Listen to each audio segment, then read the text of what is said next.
Good morning, good afternoon, or good evening. Welcome to the Financial Griot podcast, where we talk about our money stories and really get into the nits and grits of understanding budgeting, cash flow management, investing, buying homes, or even making financial mistakes. And this is what we do. We love to have this conversation with you, and we also love to bring on guests as awesome as possible. So with that being said, I do have with me my other co-host, Alana, and for some reason, our second co-host, our other co-host, Lovely, hasn't been around because she got too important after she. Don't do that to Lovely. She hung We're not out with doing Obama. that to Lovely. Hey! Don't try to get on her good side because she's gonna be rich. It's all good. I'm always going to be on Lovely good side. Exactly.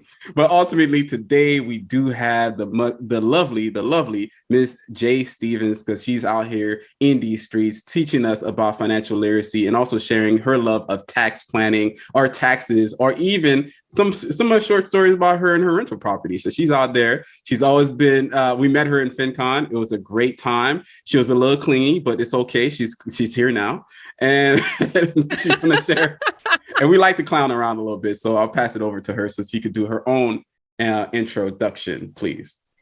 Hey, y'all. Hey, it's Jay, doer of dope things, purveyor of hopes and dreams, all that good stuff.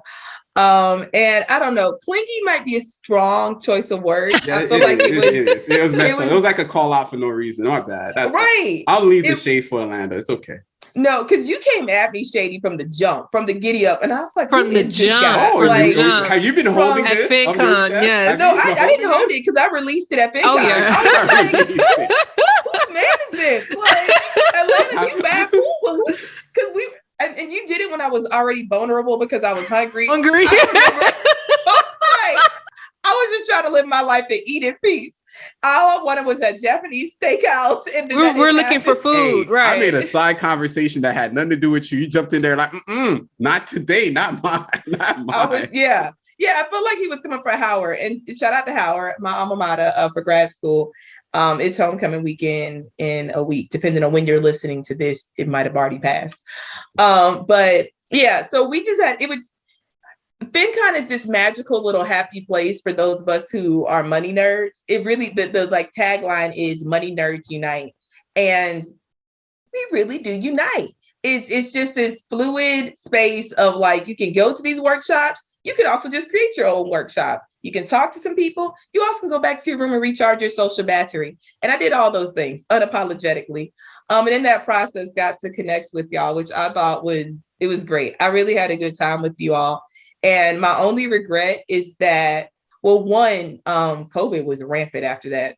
Thank God we didn't get a hibachi though. That was messed up. That would have been nice. Okay. It would have been nice. Okay. It probably would have been expensive though, but you know. Yeah, and I feel like it probably wasn't that authentic. It probably was. But I like anytime I see fire, I'm like, fire. You get excited. Okay. That's what you're paying for. Yeah. The gratuity is coming into that. Yes, the little flip the shrimp into your mouth thing. I don't know, choking hazard there. But yeah, flipping shrimps into people's mouths, like that's some that's skill. part of the act. Like they toss it and then they make a little volcano. Oh, see, I've just seen it on the outside end. I never actually, Oh, you never been? How you from Miami? Well, I walked in there. I literally walked in there. I've been inside, but I just never actually experienced it at the table. I never had that much money. I've always been pretty poor, guys. Thank you for reminding me. But you have money now. I do, yes. Also, thank you for also reminding me that too. Okay. I feel like if you go on like a Monday, there's like a Monday discount. I don't know. Go with the senior citizen, get the senior citizen discount. Damn, maybe AARP. You had to hit the senior citizen because it's the grays. I got gray hair too. I said go with the senior citizen. Oh, okay. I thought it was a personal stab. Like it was non-called for. I know I called out Howard, but it's okay. Like we moved on. That was a whole other month ago. Let it go. Yeah, no, I let it go, but I was still bringing it up for the context of how we met. I feel like maybe we need a kumbaya moment right now. Just breathe. Right. Somebody listening to this is like, where is this going? We are all healed and healthy people. Just having a good time. For anyone who's in the audience, like, what am I listening to? What just happened? But no, and this is also what I like, that we can naturally have this banter, this back and forth, this interplay of discussion, and not have the pressure of, am I saying it right? Although if you could see our faces, we probably are giving each other like drastic side eyes every now and then. Like, did you really just say that on my podcast? But that's the thing. It's the fun part of it. I think a lot of people take financial conversations to be very serious, or even like really stuffy in the top over here, words that I can't understand or ideals that I can't comprehend. But ultimately, it's about the stories that and the journey that we go through in life. So if we're not having these conversations and sharing these one-on-ones with guests, how do you know what to do to get there? It's not just, hey, I'm a multimillionaire, I'm Oprah. We need to know how Oprah did it from beginning to end. I need to understand, like, what can I do? What can I glean to actually live my life a certain way, or even make some changes that might, yield similar or even help me understand a greater portion of myself. Yeah, I'm trying to be deep. Always and forever trying to be deep. It ain't even that deep. It wasn't even that deep. Let's do this interview. Let's be professionals. Okay, let's go back. Miss J. So first thing first, because I know your career and just your life just took a lot of, pivots and transformations and transitions. What was your money story, or the fact that you want to just get better with money? Because we can get into how you paid off your student loans and debt and all the good stuff, but like, what kind of really pushed you? Because now, you're a money nerd now, you want to share the information, but what kind of motivates you to get to that point? Yeah, I think it was always there. So I know some people have this beautiful like aha moment, like a Disney movie where it magically all comes together. It was always in me. I just didn't have the time for it. So I, as a kid, I liked math a lot. And then when I was in college, I took my first finance course and I loved it. And I thought, this is a whole world that exists and I never knew about it. My understanding of personal wealth and finance was different from how I came up. I didn't know investing. I didn't know stock was a word, at least short of like chicken stock that you use to cook with or something. So it was interesting to me. And I realized the need for other people to learn it, because I figure if I don't know it, there's got to be other people who haven't taken this finance course and don't know it. But I entered the workforce after college because I was an adult graduating during the 2008 recession. I graduated in 2009. And I didn't have the privilege of saying, what do I really want to do? I had the responsibility of saying, what do I need to do? So I became an auditor for the Navy, and then I joined Big Four Consulting. And I loved it. I thought it was so cool to work. I was at Deloitte. I was on the great track towards becoming a partner. And that was fulfilling for me until it wasn't, until I took a moment and just realized what was necessary for me to succeed in that space was not sustainable. And it wasn't bringing me peace or joy at all the way I thought it would. Like, it's not that I was miserable every day. I had great friends there. I still have great friends in that space, but I just didn't want it anymore. And I also realized the way that lifestyle creep was manifesting in my life. So it went from, I was quite the social butterfly.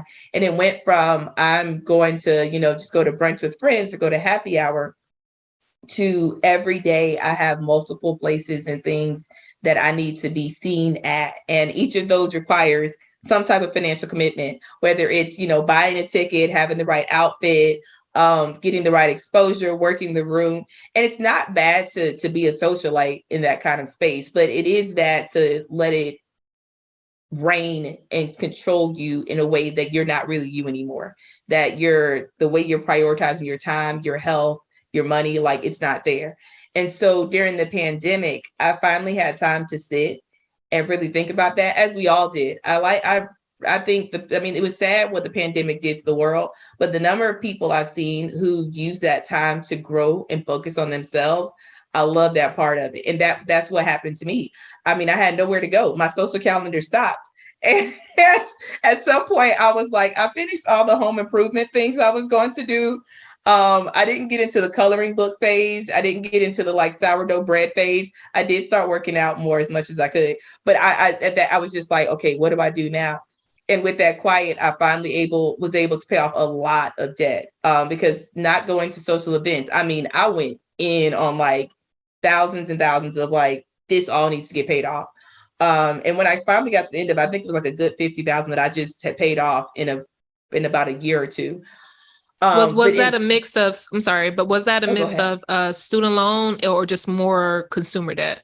Consumer debt and student loan debt. And I can tell you the story of how I got into it. It wasn't even like I was being irresponsible. I mean, obviously in some way I was being irresponsible to get that far there, but it wasn't as though I was doing something ridiculous. I had a series of life happen moments and not having savings for them.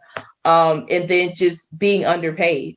I was actually part of a lawsuit against my former employer for unfair pay, and fortunately won that lawsuit. I mean, let's be true, the settlement wasn't enough to make me feel like I got my pay back. But if I just was happy that we won and we proved the point that we weren't being paid fairly. So it was like I wasn't getting paid enough. I was spending I was trying to keep up with the Joneses. And all of that just became an issue. So when I finally had time to sit still during the pandemic, I not only paid off the debt, but then I realized I'm free to do what I really want for the most part in my career. So that's when I switched from Big Four consulting to technology and the tech industry. They pay a lot better, y'all. Let me tell you something. Woo! that paycheck hit different, bucko. So yeah, I'm still struggling over here with the feds. They don't do none of that. Like, we get respectable, like, hey, every 2 weeks it's respectable, but it's not. Don't go out there. You can't escape. You can't escape. But you get discounts. That federal, that government ID discount, that was nice. We don't even have that government ID discount. That's like if you're next to like a base or something like that. You're talking about like a military ID discount. The federal government don't get anything. Yo, you gotta start flexing that. We don't even get like coffee, like free coffee out here. We don't get nothing. When you stay at the Marriott Hotel, show your ID. I mean, if you're traveling, my government ID, my government. Yeah, I think I might get in trouble. Don't. If you gotta do it if you're traveling for work, please. Yeah. Don't set me up for some kind of like scam, like social media scam. I know you set me up right now. You nah, son. Because I got a brand to uphold. I got you. Do not let the tagline read, "I told you to go do something." They said just go out here and rob these. Like, they said right off the entire room. Right. I feel like that was not. She didn't say that at all. Not at all. But anyway, I got a new job in tech, and then so in addition to having a better income with tech, I also had much improved work-life balance. So that allowed me to finally start my business. So before this, I had always just been helping friends. Like if a friend got a letter from the IRS, I'll be like, okay, look, I'm gonna look up the IRS codification on this. I'm gonna write you a letter for you to send back to them, and then boom, you're good. But when I finally had time to really do it as my business, that's when I started My Wealth Journey LLC. And it's been a little over a year now. I like it. That was also when I finally was able to start doing more with my rental property. Besides just having like a roommate, it was let's rent out the whole unit. So yeah, it was a growth period of the being stuck in the house that really shifted it. It was always in me to do it. It just was never the time to do it until the pandemic helped me pause and think about it. That's cool. And I like how you mentioned that it's not what you want to do, but it's what you need to do, that you identify that. Even in the midst of lifestyle creep and all these other factors that affected, the financial obligations that you had to do on top of everything, all the other expenses that typically creeped up, right? So with My Wealth Journey LLC, do you typically just help people, educate people? I do know you have a YouTube as well. So let's get into that. Why are you looking like that? She looked like she had the same type. She looked like she got the same type of YouTube like you got. Like, I was like, Atlanta like posts every once in the blue. Every once in the blue. So I have great plans. I really do think I could do a lot more on YouTube. Yeah. But I've been traveling a lot lately. I tend to do more on Instagram because they're my employer. So we get credits each month that we can use to promote whatever company we want. It doesn't have to be our own company. So we could help like a small organization with advertising. And I've done that before, but it also helps me get, and yes, if I say there's companies, even the ones that we're, representing right now, that are free to use those services. She ain't gonna promote us. I know how this is. I know how it sounds like, but continue. I'm about to say, do you need it on tape? It's like I was trying not to just say like, oh yeah, go ahead, y'all got my money. But yeah, all you have to do is let me know. And I've said this before. Don't even act like that, because I said this still in. I was like, yeah, I got credits. I'm out here. I'm credit rich. I just want you to say it on the podcast. Right. Oh, now we got it on. We got it on the podcast. We got it. Like, we know. Yeah. It's recorded now. It's cool. It's cool. It's good. I don't go back on my word like that. Anyway, so yeah, that I do YouTube. I interview people on YouTube. During FinCon, I got a lot of feedback on what I need to do differently for my YouTube page in a safe space, in a nice way. But this guy helped me to see a lot of things. So now I'm almost ashamed of posting anything until I followed the advice he gave me. It's not imposter syndrome as much as I want to respect the time that he poured into me by cleaning things up before I put something else out there. And then he's like, I sat there for a good hour and told her what to do. She didn't do any of it. Just put out more. And it's not like he said it's not bad what I have out there. I just need to tighten it up. So yeah, and then okay, so dramatic. So part of how I was able to keep all these things going, and a good life lesson for anyone who has a business is outsource. Like, figure out what you can do and then figure out what you want to do and push everything else aside.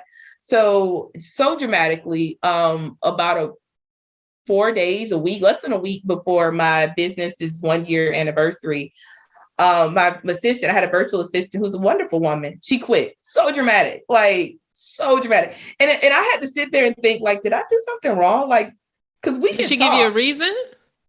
So she did give me a reason, and I don't want to seem unprofessional or messy by putting her business out there.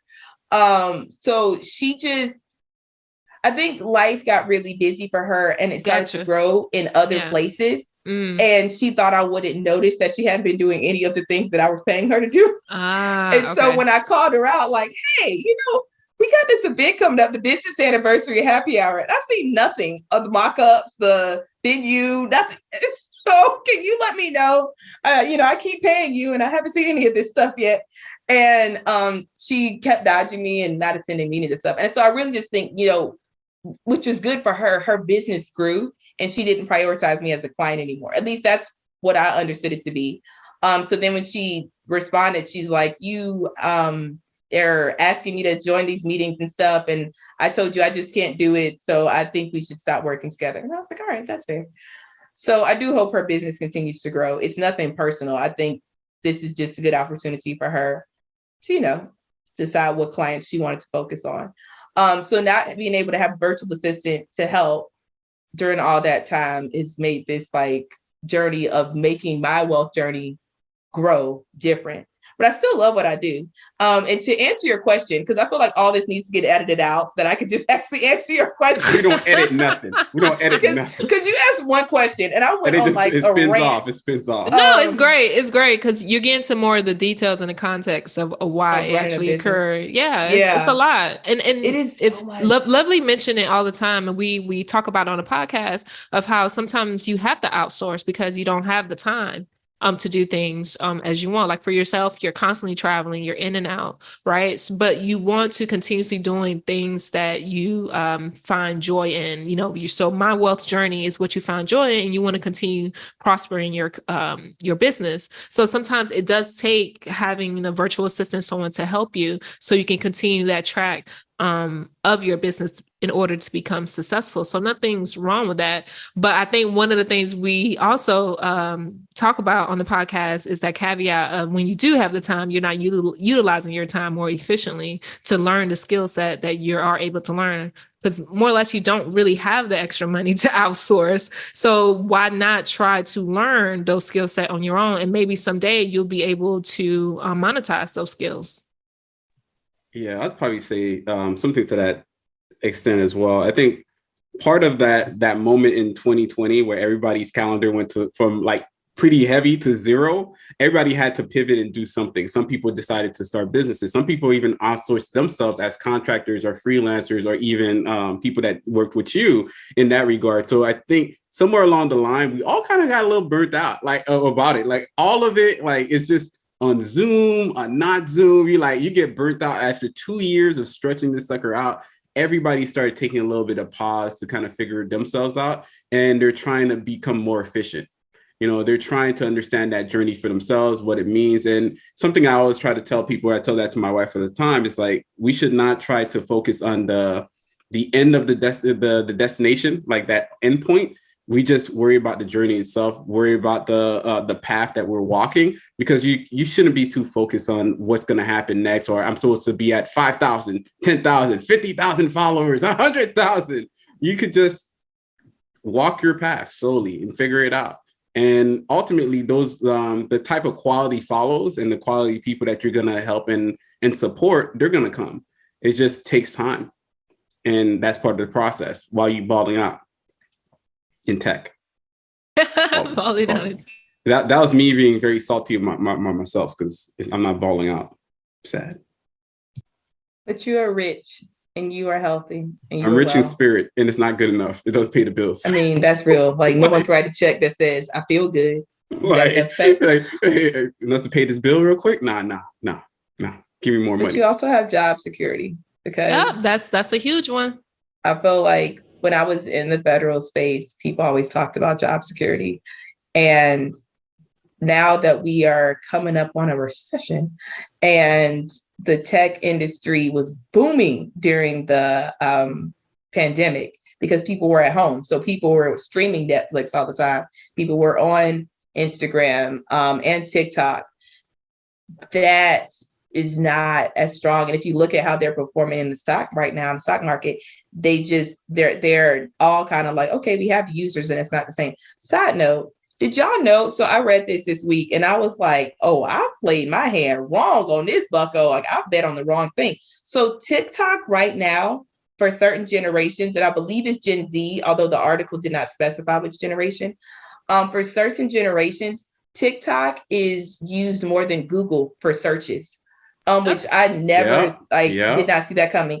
And for multiple generations, which again, I'm thinking are like Gen Z, millennials, maybe a little Gen X, so like people born from the early mid 80s and later, they use TikTok more now than YouTube for watching videos, which again, if you had told me that even 2 years ago, maybe even 2 weeks ago, I would not believe it, because TikTok always seems to be this one little space of the world for short form videos. But they are really a beast and a company and a force to be reckoned with. Mind you, their corporate culture, I've told, it's a lot. Like, you have to work, I think they do the 9-9-6, like you work 9 days a week, or there's not 9 days a week. You work 9 hours for like 6 days a week or something like that. You get the Friday off like I do. I think I know there's a head work schedule. They work at least they work all 5 days of the week, and then they also work 1 day out of the weekend for only 6 hours. Nice. Bump that. I'm not saying this is like great. I'm like, okay, this is what they're doing. They're slaving people out. Right. When you only get like 1 day a week off, and even the days that you're not off, you're working 9 hours.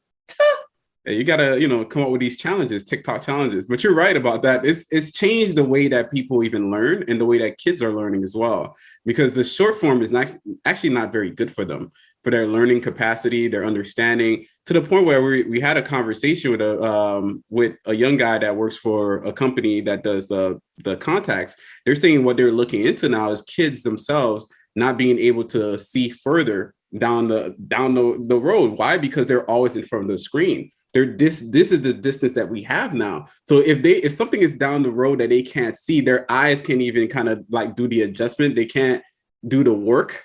So therefore, their eyes going to have a lot of problems going into the next 20 years. And this is what's going on. And I think there's something to be said about it. Like, it's all good until it's not. So it sounded kind of bad, and it's just mic drop. Because I think with TikTok too, you have like so much of different niches and spaces.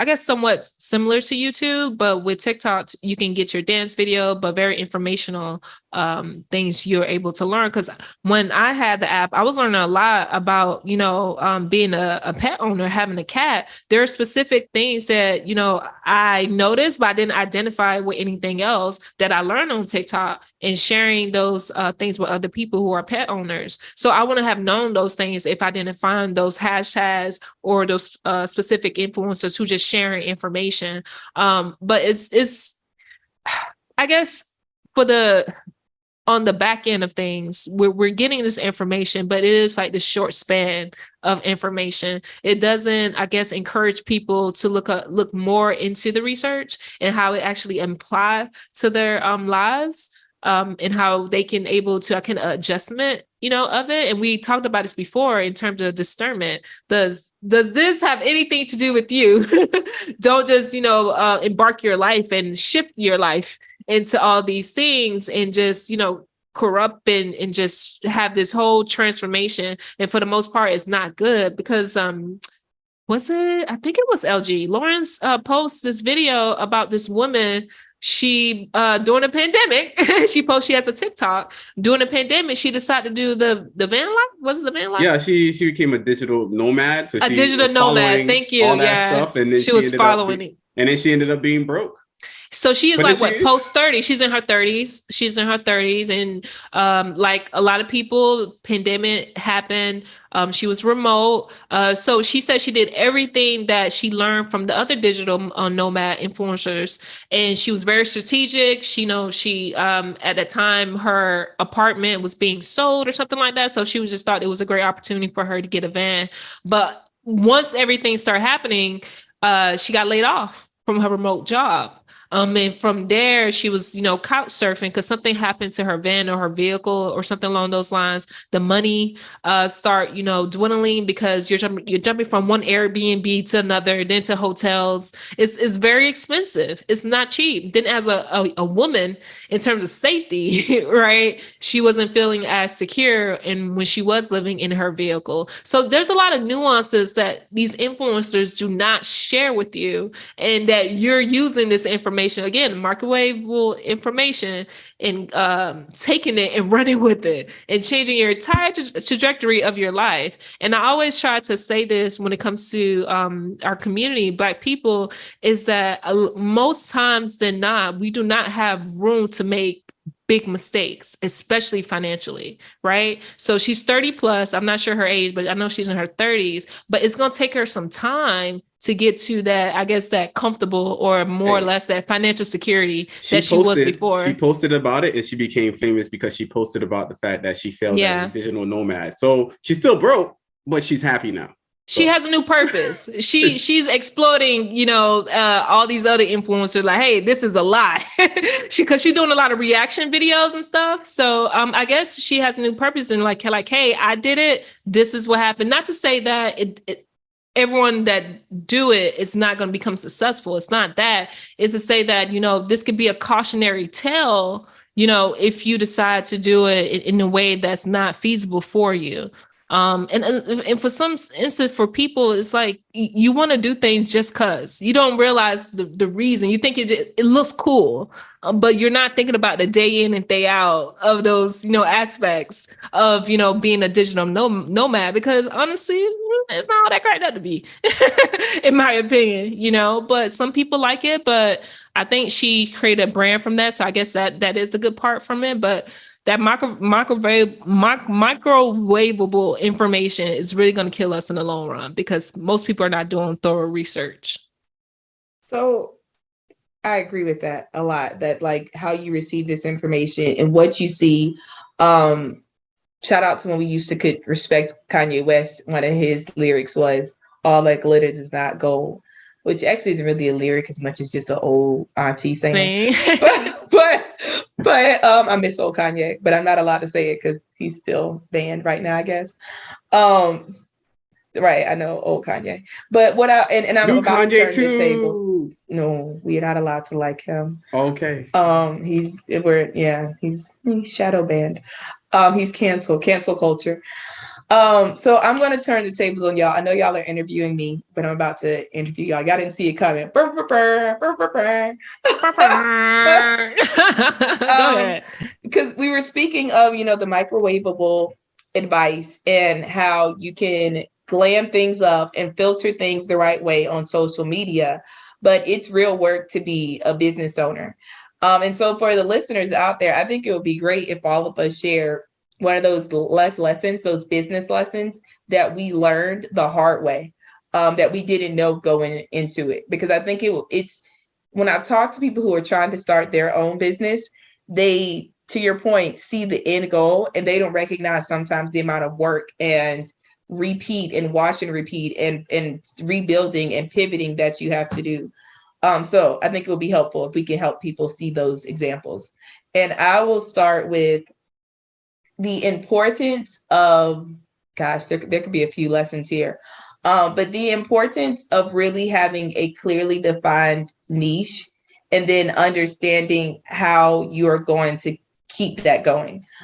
So for me, I've always just liked finance, but I realized it is easy for people to think that means anything in finance. And while I absolutely get a natural high out of doing taxes, I don't want to do taxes all the time. And so right now I'm trying to focus more so on student loan prep. I'm doing a certification for that, so that I can give people better advice and more direct advice on what to do with their student loans. When it first started, I was doing general financial coaching, and it was exhausting because as much as I liked doing it, people would come with all kind of questions.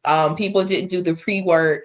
People would just not show up. So then that means I didn't get paid, because it's not like I'm going to charge them for a service they didn't have. But then it was like, well, now you need to pay a deposit to book me so that I can then keep going. So it was all these little small things of, it's great to love to teach and to coach and all of this, but what am I going to be known for, so that I'm not just picking up any person who says they want to ask me financial questions? And then how am I making sure this is profitable to the extent of keeping clients, keeping a steady book of business, and also scaling it? So now I'm getting to the point where I'm like, it's going to be a group coaching program. It's not one-on-one. So either of you can go first of like something you kind of had to learn. And maybe it was just as simple as like the right microphone to get for your podcast, but things you had to learn on the way. Yeah, I'll segue that with, you're very right.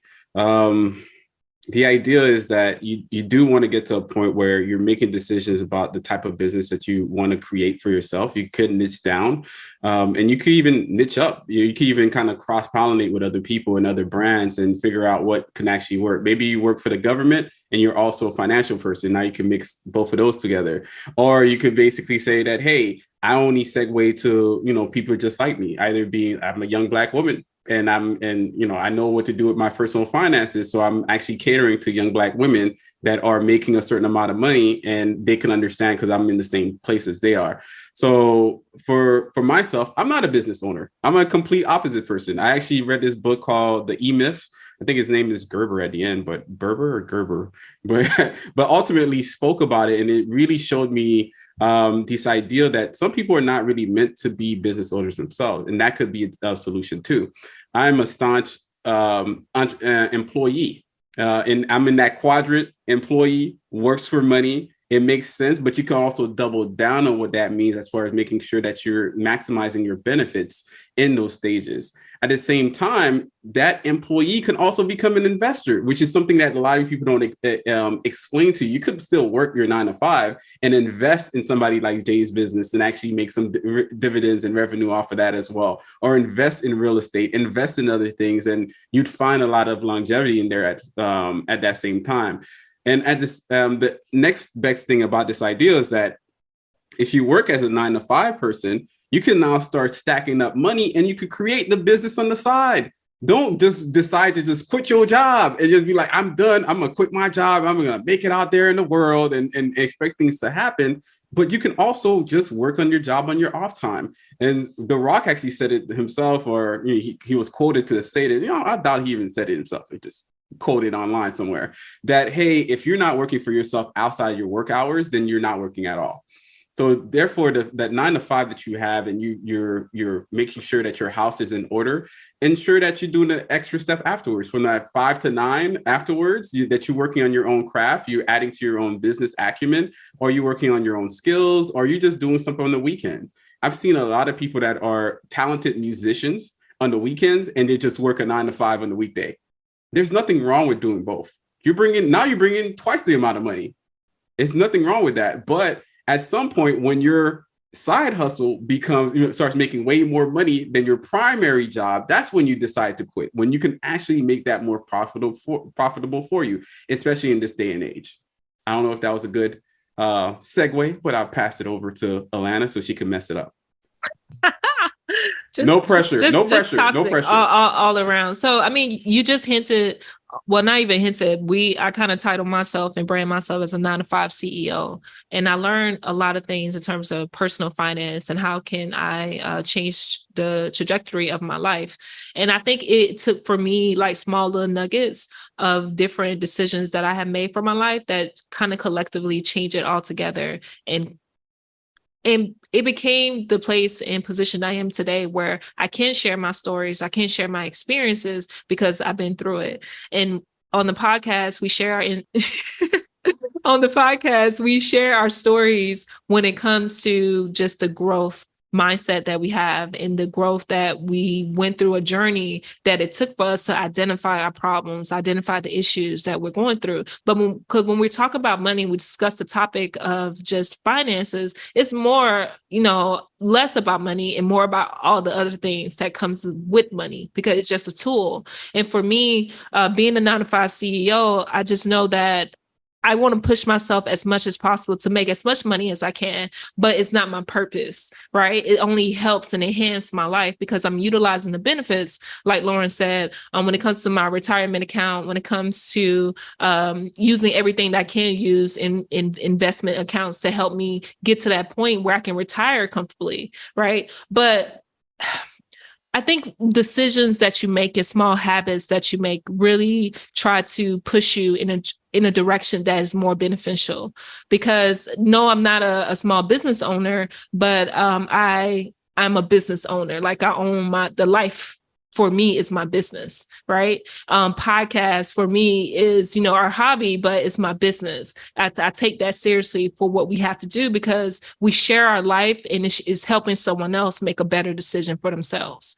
And decision making and being more strategic in what you do, I think is more important than anything. So utilizing your time, really building on your skills. Like, for example, what you did, Jay, paying all your consumer debt during the pandemic, something similar that I done, paying my consumer debt. Not only I done that, but finishing my master's and purchasing a home. In 2020, when everyone was telling me not to purchase a home. And, a few years later, we're seeing how the housing market is. So I think with me just being very strategic in my life, being a CEO of my life is my business. And I take that seriously. And I try to educate people in just reference to just my life. Like, I can't tell people what to do. I can only just reference to, well, this will happen to me and this is my experience. That's why we call the podcast Griot, because we're sharing not just knowledge, we're sharing stories. And within those stories, you're picking up on those nuggets and those information that may be beneficial to you.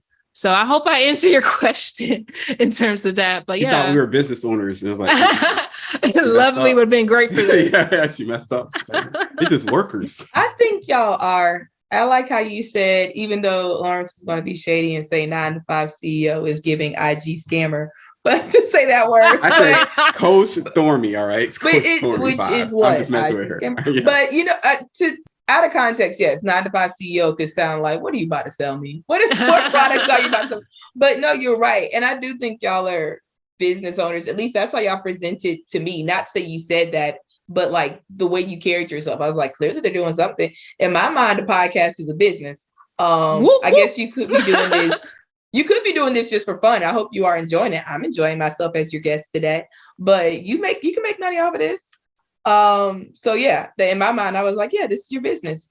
And I did listen to the episode when Lovely was deciding whether to go to FinCon or inbound. Yeah. Something better than us. Something better than us. Yes. And I was like, you know what? I understand her decision. Like, she's out here trying to grow her business. That makes sense. So sometimes it bees like that. You have to make choices and move things around, even when you're kind of like, oh, I'd rather not. Or there's other, like, you have to decide between which opportunities. That actually is one more life lesson I would like to share.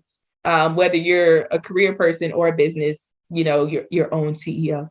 The importance of knowing when and how to say no. It is more valuable than saying yes at times, because there can be really great opportunities presented to you, but it could be the wrong time. Or there could be opportunities that you think you want, And if you don't have some type of discernment to know when and how to say no, you'll say yes to so many things out of the pure joy that you're getting, especially when you're newer in the business, like, ooh, someone booked me, or ooh, someone wants to sell my merchandise or whatever else. And saying yes to things can be detrimental to your brand. It can take away from the time and energy that you need to put towards something that actually would be useful. So it was advice that someone gave to me when I made it to middle management, and I started feeling myself like, yeah, people report to me now, and I improve other people's expense reports and things like that. And a guy told me, a person who at that time, he was a partner level, and I was, like I said, mid-management. He was like, you need to start saying no to stuff. People are going to recognize that you can do it, so they're going to ask you to do it.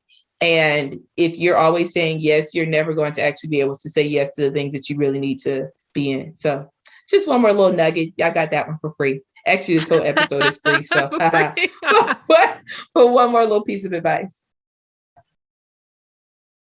So I want to go back a little bit because I actually don't know where you're from, like originally. We like wow. Hey, the audience doesn't know. Thanks, Alana. Thank you. Oh, but ultimately, I still didn't even know that she was from DC or not. Like, it's something I guess when we're Haitian American, I think we say that all the time to each other because we don't know where everybody's from. Like, you could be from Palm Beach, you could be from Fort Lauderdale, Miami. We always just say, "Hey, where are you from?" So I actually never got a chance to ask you, where are you from originally?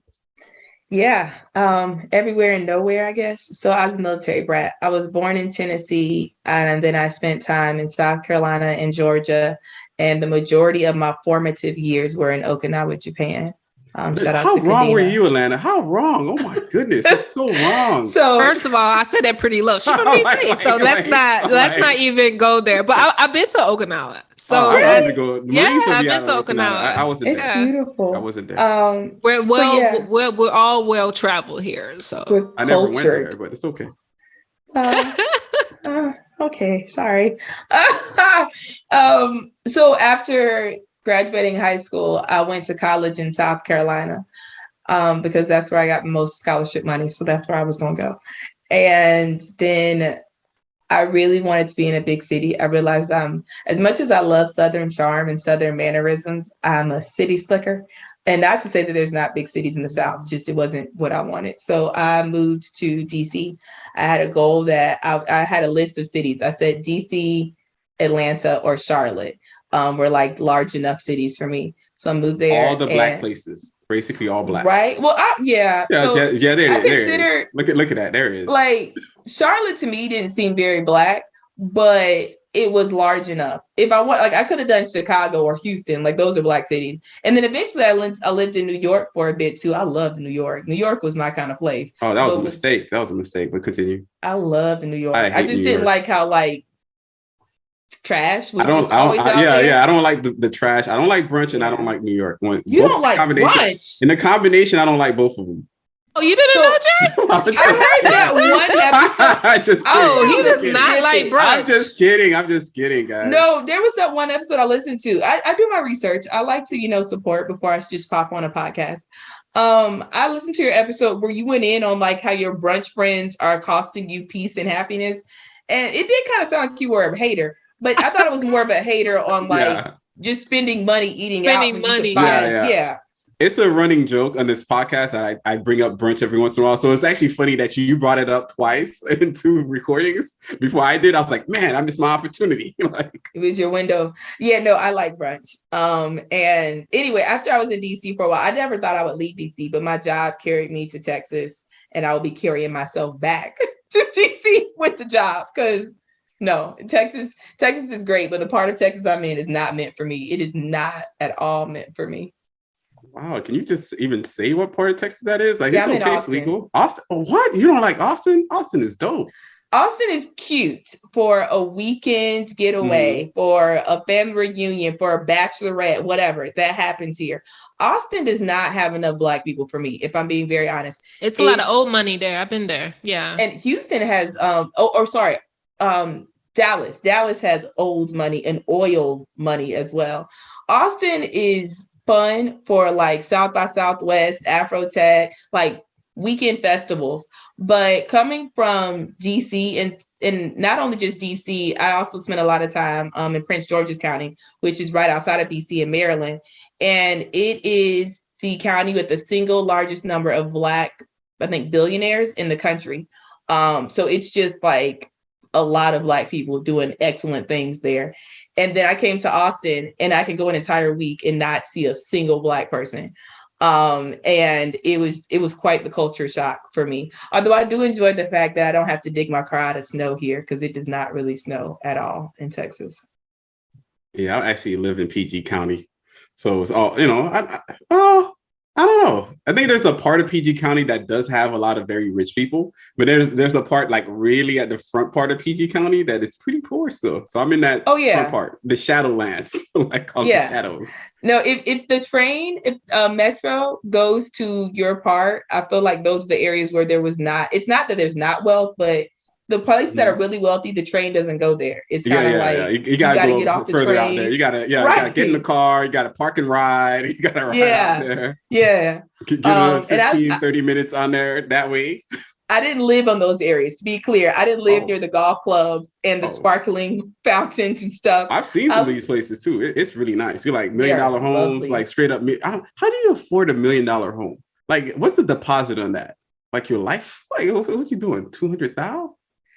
If you got a 2-income household, or you have this intergenerational wealth, or you, I don't know, develop software for somebody, whatever it is. Scamming out here with the Coach Why Stormy. You gotta be scamming to be wealthy? I'm gonna have to step up. He's a hater. I'm gonna have to step up. I'm gonna have to step up my life. I gotta step up I'm gonna start scamming. Next thing you see me, if I'm in the suit, just know that I'm scamming people. I'm about to do this. Not only in the suit, you gotta have the Maserati and everything. Yeah, in the background. Yeah, I gotta be in somebody else's pic. To the point of what wealth really looks like. If you drive around PG, there's people with Maseratis, but it's not that many. People have Hondas and Toyotas. They got the Rough Riders. They got these Rough Rider cars. You ever seen those things? Like, I only think about it in the Rough Rider video, where it's got like 2 front wheels and 1 back wheel. Oh yeah, the spiders. I think it called them spiders. I think it called them the spiders. Yeah, or something like that. Yeah, they got those all over the place. Every once in a while, you're like, "What the heck?" But that's definitely PG. So it's unfortunate to hear that you're coming back to DC. You know, you're gonna mess this thing up for you. And Jay face like, "How dare you?" How was it unfortunate? Who was it unfortunate for? Let me know who this person is. Is it just you? A hit dog will holler. Is it you? Whoa, a hit dog will holler. That's some Southern slang right there. Yeah, that's coming out for me. But ultimately, like, so you went military brat. You did the college scene. You did the tech scene. So what's next for you? I know you're also doing real estate investing. Are you not doing real estate? What's going on? Yeah, I've been doing real estate. So when I turned 30 years old, I bought my first property. It was my little birthday gift to myself. And at some point I finally said, hey, this could actually make me money. I really was buying it because at that point, the way the housing market was and really still is in DC, it's better to be able to buy something, and even if it's small, and just wait. So after a while, I started renting out one of the rooms to a friend. And then when I moved to Texas, I rent out the whole property. And then I bought a property in Texas. I plan to be able to flip that when I move back to DC. So real estate is still there. That is not necessarily the main way I want to build my wealth. I appreciate the more passive income. I know it's so glitzy and glam right now, and like everyone's talking about flipping properties and before the interest rate keeps going up, like buy your property. But it actually is a lot of work to be a landlord. And even if you outsource it, it is still a lot of work. So I appreciate the passive forms of income of just investing in the stock market and knowing no matter what, like history has told us, there will be a return. Just sit still and let that keep working. What's next for me? So I want to continue in tech. I do like it. But I recognize I don't want to be the CFO. Like I've looked at what my life plans are. And I mean, if someone offered me the right CFO role, I would probably consider it. But what I really want to do is be able to do full financial coaching full time. So I'm working on my certifications to get to the point of being able to be a CFP. And in my future, I've always said in my retirement plan, it is to teach college classes. and be like that accounting professor who does a few intro accounting courses and then has like 1 or 2 courses on personal finance, because that's when kids always say they're excited about it. Like, oh, I never knew personal finance. So I want to teach a few college campus courses. Ideally, I'd be back at Howard. You know, I love my alma mater. And then be able to have financial coaching on the side. And like I said, at that point, it will be group coaching. It's not going to be the one-on-one coaching. It's going to be the Jarre plan. Obviously, write a book. I don't know if somebody wants to pick me up for like a news segment. I don't mind doing the evening news. I'm not a morning person. But something of that sort. So I really want to be able to, as the kids say, get in my bag when it comes to financial coaching. That is what's next for me. And then, you know what? We were talking briefly about how I'm just one of the happily single people. I want to try to go on more than 1 date a year. Right now, I only require myself to go on 1 date a year. I feel like that's putting enough out there. So 1 date a year? Yeah, that's enough for me. That is. What kind of spearfishing is this? It's like, it's wild. It's like, you got to go at least 1 date a quarter. You have to like get you off that ledge. Like 1 date a year, Atlanta. Like, let's not do this. Let's not allow her to walk away from this. It just seems... allow her to explain herself though. Like, one date a year though. She said 1 date a year. It's so exhausting. It really drains me. Like you can't maybe tell unless you're hearing the bit of a list. I have Invisalign right now. I'm trying to get my teeth perfectly straight and whitened. And that is more pleasant to me, like the fitting of these, than a date. There are so many other things I would like to do. Go on this date.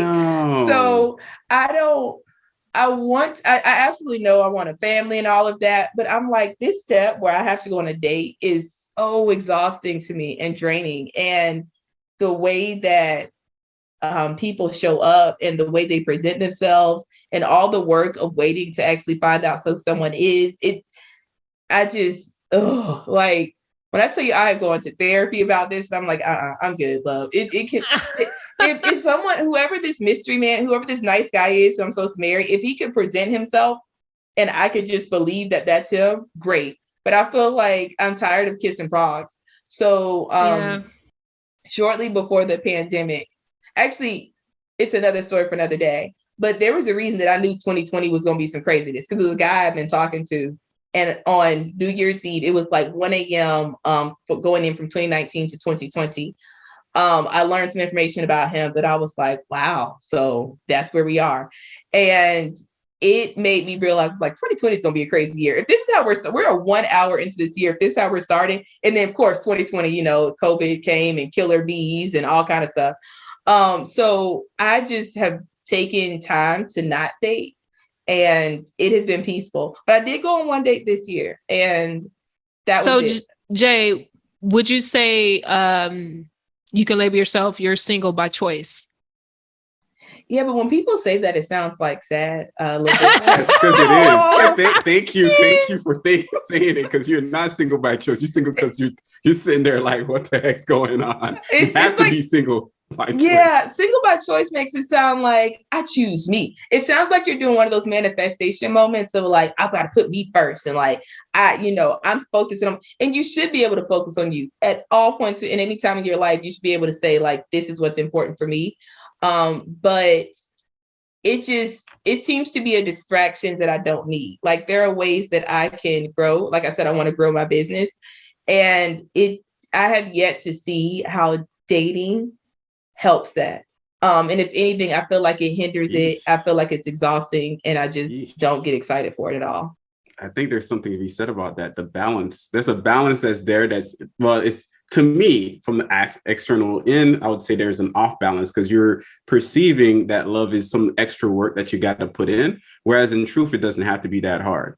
I think it's just a matter of us at the very basic level, figuring out who we are, what we love to do, and what we want to get into. And it sounds, even as externally as you present yourself, you might be an introvert.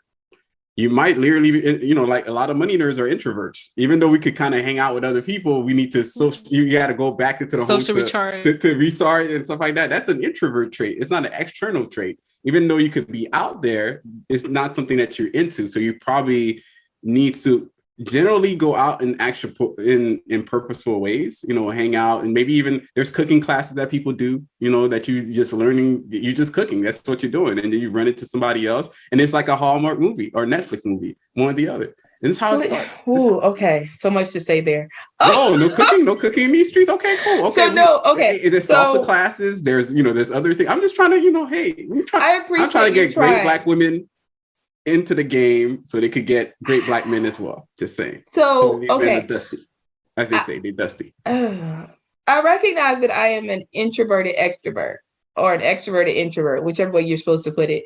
Because I knew that, like at the conference, the FinCon, I said, ooh, okay, this is fun, but I'm going back to my room. I need to recharge. And I learned that during the pandemic. As much as I used to go out and be out in these streets having fun and hanging out with friends before the pandemic, I learned during the pandemic, I really do like quiet time by myself. And I am happy with sitting by myself and watching my shows. And you mentioned a cooking class. It's not the cooking class, although I do like cooking and eating, so I don't want to ruin that. But it's the idea of just, like you said it, you can have this Hallmark Netflix movie ending. It's so hard for me to buy into that. And I hate that I sound like a pessimist that way, but I realize how easy it is to go into these situations where you can meet someone and you have all of these expectations projected on it. From the second that they just hand you the measuring spoon, like, oh, here, we both need to use this measure. And you're like, oh my gosh, at our bows, I'm going to hand him a spoon. It's the moment. Yeah. And you're like, or is it he just passing over the measuring spoon. That was it. It was not the beginning of like, and we took a scoop together for love. Like, it's not that serious to me. And so I think that's also just part of it. I don't want to set myself up for that. And I feel like life at this point has taught me these are the things that happen. So like, why it sounds so negative. And this is it's not personally, I don't think it's negative. I think it's just, it sounds more not sad in a, like a, hey, external, like projecting on you. It's just like it's what's going on within you that you're like, man, it's disappointing. It's hard. You've been to a lot of disappointments. Yeah, disappointment. It's carrying. And then you got to do it. You got to do it again. It's like, I got to jump on this. You got to do it again. Right. It's exhausting, and it does take. It takes a point where you need to identify that in yourself, because you don't want to take. I call it energy residue from one situation, bad situation, and jump into another situation. But you got to take a step back and kind of reflect on it and take accountability. Where were you in this situation? How were you presenting that situation? Because, your experiences are different, how people take you on. Right. So, I mean, it's not necessarily bad. I think it's just a realistic feeling that people don't talk enough about. And it's not, something you're not want to do. It's just at this moment, this season is just not a priority for you. But you're still trying to, get through while you're feeling this way. And that's okay. That's still okay. Real deep right now. It did. Real personal, emotional stuff. Like, hey, are you open to the idea of dating externally? That's the question I want to ask. It's the got you question. Do you want to date externally outside of, Black race? Yes. Right, about to say, what is external? Like, it sounds like a job, right? Like, you want to date externally? Like, you trying to go outside of another city? Is it an outer body experience? Is this the new club? What external? Like external candidate? Oh, okay. So my friends have called it taste the rainbow. But although that can mean a couple of different things. Yeah, it's kind of so yes. I've dated outside my race before. That is it. I've noticed when I date outside my race, I'm fine with it. The guy I'm dating is fine with it. Black people, especially Black men, are offended by it. It's like the pure existence of the two of us minding our business. They see it, and then sometimes they're so bold as to let us know, like, we do not approve of the fact that you are with this Black queen. And I'm like, okay, first off, hotel. Wait, what part of town you passing by? Like, this is like it's the gallery. You passing by Gallery Metro. That's exactly how this was actually in Adams Morgan, which is like, You that's another area too. The diverse enough part of town for DC people. So it just, I don't mind dating externally, as you called it. I don't mind dating older than me, younger than me. Like, there are things that make a person who they are. And I do want to have some level of commonality. And I do believe dating a Black man will give me that commonality, and shared life experiences. But I also realize, like, any part of this, it still requires me to go out and date. And to Atlanta's point, I've done the work. I've done therapy on figuring out, like, okay, what was my role in these prior relationships and like prior dating situations, and what could I have done differently, or what do I need to learn from this? And still in that moment, I learned it, and I was like, yeah, but I don't want to go back out and repeat it. I'm just tired. I was tired, boss. I was tired. Like, I always say, "Mama tired." We tired. I don't. So if there was just in some ideal world, like a place where I could go and know that I was meeting someone who was decent, I feel like I could let my guard down and then just get to know the person. But I don't know where that place is. And people can say it's on the dating app. People can say it's at church. It could be at a cooking class. I don't know where it is. But if there is some safe place where just decent human beings can gather and get to know each other. This sounds like I'm about to do a promo for the Gathering Spot or something like that. Like, it's not, I don't know where this place is, but it's gotta be there somewhere. It gotta exist. And to your point, I get it too. I get that frustration because not too long ago, I was in DC and just looking around like, no, this makes sense. Because as much as the ladies think that they're up to snuff, sometimes they're kind of bland and boring. I'm like, yo, this is getting kind of weird. And some of them are very money hungry now. Like, if you're not making 100 stacks, or if you're making 100 stacks or less, you're just not it. You gotta be making $100,000 per year or more, and you have to be in the position in which it would show they could actually show you to their friends as well. So you're not even just dating them; you're dating their friends. It's a very creepy, weird scenario that you kind of like. You're juggling. You're trying to act cool for not just for her, but also for everybody. Like, it's just too much. And I think you're right. Everybody needs a safer space for that, but there's also needs to be an opportunity that introverted extroverts who are both women and men actually show up to a location and actually get to know each other. I think that's also part of the problem. We can't kind of do this virtually. I've seen dating online as a thing, but you're still gonna have to meet the person in real life. So it's kind of like, you're not dating avatars here. You're not dating on the metaverse. You're actually going out in real life to do it. I personally thought, hey, I'd rather skip the middle part and just go straight to actually meeting a person again, the classic stuff. And that way you maybe get to see who they are on a one-on-one level. And then after that, I would say definitely go on their social media. Like, that's what I used to do. I look at somebody's social media, ran back the profile, see if they have common friends, see if they have actual conversations, especially if somebody tells you, yeah, I'm not on social media. That's a lie. Both face lie. Somebody telling you that's trash. Oh, I don't want to be out there. Like, oh, okay, so you're about that cheating life, that scammer life. I remember dating a girl that had 2 Facebook profiles, and I'll tell you that story. One time, I thought I was dating her. I thought I had a shot. I thought we were going somewhere. And in that moment, I saw her other site, and it posted up that she got engaged. I was like, huh. I hit her up. I was like, hey. You seem like you got engaged. Congratulations. Oh, I was there to tell you. I'm like, cool. Lo and behold, he was cheating on her the entire time, she's not, with him and stuff like that later on after 2 kids. But ultimately, I just wanted to share that scenario because I remember that feeling of being, feeling like you're going somewhere, and then you find out something completely off, and you're like, oh, that makes sense. So if somebody's telling you to run around about social media, it's typically a little bit off, and you should already know that there's something a little bit wrong about them. Damn, it got real quiet. I was just reflecting on what you said. I know the way I was thinking. I was like, did that happen to you too? No, yeah, it has. Well, not to me.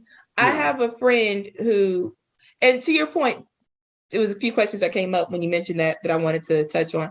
I had a friend who was the woman that you described. She knew she was with someone else. She was getting engaged to that person, kind of forcing him to, like ultimatum kind of thing. And she was actively being friends with, as she described it, other guys. But these guys really thought they were dating her. And I felt bad for him because I was like, I didn't know this when it was going on. And honestly, even if I did, I don't know what I could have done. It's not like I could have gone to that guy and said, I don't know you, but you're dating you think you're dating my friend. You're not going to get the final. Like, you're not it. You're not making the cut. You're here for entertainment. but there are, and you're right, there are people, men and women. You mentioned the women who date for clout, for income. There are men who do the same thing. There are men who are like, I'm looking for my sugar mama.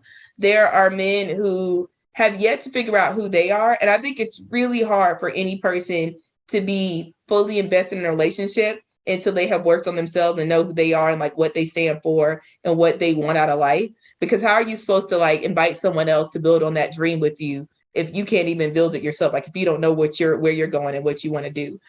So there are people who go into this with all kinds of the wrong mindset. And and unfortunately there are people like me in Atlanta who sit here and we put ourselves out there and then we keep meeting these people who aren't ready. And so at some point we're just like, I'm good. Like I've become callous to this. And there are so many things in my life that bring me joy that do not require this level of effort and frustration and waste. So I would rather focus on those things and be happy and have my peace and have my hairline be secure because I'm not losing my edges stressed out over this and go about, and especially because someone was like, oh, you need companionship. I got friends. I said it before and I'll say it again. I've got more than enough birthday parties to go to in a year. So like, I'm good. If I really need another companionship, I really think I'm going to get a mini golden doodle at some point. I'll have a little dog. I'll be cool. But at some point, I hope to have the great love story of like, these are two people who are not giving up on each other. And I'm one of those two people, obviously. But until then, I would much rather focus on to the original question that this all stemmed from, what's next?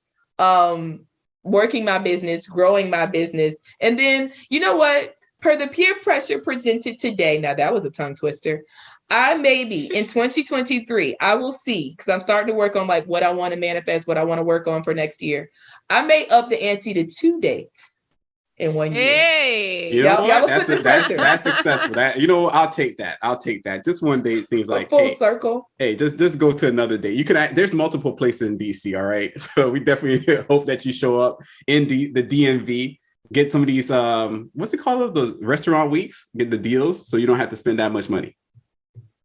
Atlanta, you gotta work on your girl, man. You gotta like hang out with her. Go, double date. Go. Sometimes make it fun too. It's like these guys gonna be trash. Why not make this a fun double date? Let's see where it goes. Let's see where the story goes. Yeah, I'm really the mindset. Just live your life. Just really live your life. Work on yourself. I take accountability on what I've done wrong or how I present myself or whatever situation may be. And it is a certain antsy or anxiety that you have at a certain age. It's like, I do this again, like, I'm like, this is not going to happen. But I'm a firm believer, like, words are very powerful because you have to spell them out. You're saying it. And I think the more energy you're putting into of saying it's nothing is happening, then nothing's going to happen. Right. But I think we know is for me, I try to entertain the thought of something positive is going to come out of this. You just don't know when yet, but it's going to be positive. But in the meantime, let me just try to be the best woman I can be, doing the things I love, doing the things I enjoy, finding my purpose into those things. So I try to take away, a bit less, energy into what's not working and what is actually working for me. And just, God willing, it will prosper into something, great we can talk about years to come from now. But in the meantime, it's all good because I'm loved, I'm happy, and whatever may comes from it will come. And I just have to let go that outcome. You know what I mean? So with all that being said, she's like, like now that we went to a weird side tangent about relationships, we did, like we always do, because I think relationships can be powerful as a wealth building tool as well, or you just an overall lifestyle or life building tool. I did want to go into your services that you provide on the mywealthjourneyllc.com. It exists. It's out there. You do have a power pose photo in there. I just want to call you out for it. But ultimately, let people know what do they get when they actually work with you, or what's the point? What's the true takeaway of meeting a person, an expert of your level, of your caliber, to really take on under their wing or your wing? One or the other, you know what I mean. I do. Hey, English was my third language. I'm messing this whole thing up. Third, that's right. You better have trilingual. That's right. So for the people who are interested in financial coaching services with My Wealth Journey LLC, The process works by we do about 5 sessions. Sometimes it can be done in 3, but I like to stick with the number 5. And it's a process of working together to find out where you are and where you want to be and connect those dots. It's a personalized experience. It's not like I'm just going to give you, some standard cute little templates I made in Canva and then say, all right, well, now you're healed and whole. It's a process of day one, understanding and actually even before then, we have a pre-screening call just to make sure, what are you looking for? And is this a service that I can provide? Because I don't want to waste your time with just saying like, oh, I'm going to give you generic financial advice. I really like to focus on tailored, customized plans. That's a redundant term, tailored and customized. But it starts with the first session of being able to listen. And that's on my part, listening and finding out where you want to go. And what are some of the things in life experiences you've had that have taught you about money, about wealth? What do you value? And what are your goals? That is always where I think someone should start in any kind of journey. What are your goals? Like if you're trying to lose weight, what's the goal weight? If you're trying to retire early, what does early look like for you? And then from there, it's the next 3 sessions are building plans and keeping accountable on those plans of moving things forward. So one of the people I worked with, she wanted a new job. She wanted to transition to tech because for her real goal was to have more passive income, but also just to have more freedom. So we started with, okay, what skills do you have? How are they transferable to tech? What companies right now are hiring in these areas? What are the things that you absolutely will not accept for a job? Like if they make you go in the office every day, and you don't want that, let's make sure we clear that up front. What does your target salary look like? So like clearly laying all this out so that you don't get to the point of just getting, in her case, like just getting an offer and running after it because you're happy you got an offer. But does this really line up with what you want? And then we also did practices. So again, for this client, it was practicing interviews, practicing salary negotiation, looking at her resume. From that, we got to the point I think not even before the fifth session, we got to the point of being able to talk through multiple offers. And so I was like, well, I mean, my work here is done. So I'm not going to make you do a 5th session just to say you did the full package. But I've also had people who they just wanted to understand what it looks like to pay off student loan debt, which is why I'm studying on student loans right now and looking for that or working on that certification. I've had people who want to understand the home buying process. And it's amazing that the home buying process for most people is the largest purchase they make in their life. And yet so many people go into it just naive and blind. And they just know that at the end of this, I'm going to own a home. But there's so many things in the middle of that process they don't understand, of like making an offer, doing a walkthrough, the inspection process, how much you need at closing, the difference between a closing cost and like being able to buy down points at closing. So being able to like talk people through that journey. When I say talk, again, it's still listening because I don't want to just keep talking, despite the fact in this very moment, I keep talking for this one answer. So yeah, the process when you're working with me for My Wealth Journey LLC is to have a customized approach that goes from understanding where you want to go to building a plan that gets you there, and then having someone and that someone being me, keeping you accountable along the journey. And as I build out the group coaching, it still will be tailored, but it will be less one-on-one time with me tailoring it. It will be more of like you're working on yourself to understand how you can tailor this, and I'm giving you the guideposts and the signals to bring you on that journey. Wow, that's a lot of services, but yeah, it does sounds very tailored to specifically what the person is looking for and their goals as well. And I'll make sure I place all that information in episode notes because you are just filled with so much knowledge and just experience, right? Not only your professional knowledge, but your personal experience of how you paid off over $50,000 of consumer debt plus student loans. And that's one of the things that is going to be the biggest, thing and item for most people because the application is out. If I'm not mistaken, the beta application is out for student loan forgiveness. So I made sure that I submitted my application, but it's going to be a high item for people moving forward because let's say you do have a $20,000 forgiven, but you also have an additional, the remaining amount of, 40,000 or however, how are you going to pay that down? And what does that actually look like moving forward, day in and day out in terms of your budget? So I think that's going to be something very beneficial that you're offering in services. And I make sure that, everybody will be able to access that if they are looking for a financial coach for it. Thank you. Thank you all so much. It sounds really cool. I like it. I think there's a lot of because the information space when it comes to financial literacy was very male dominated. The majority was very white male dominated, white male centric.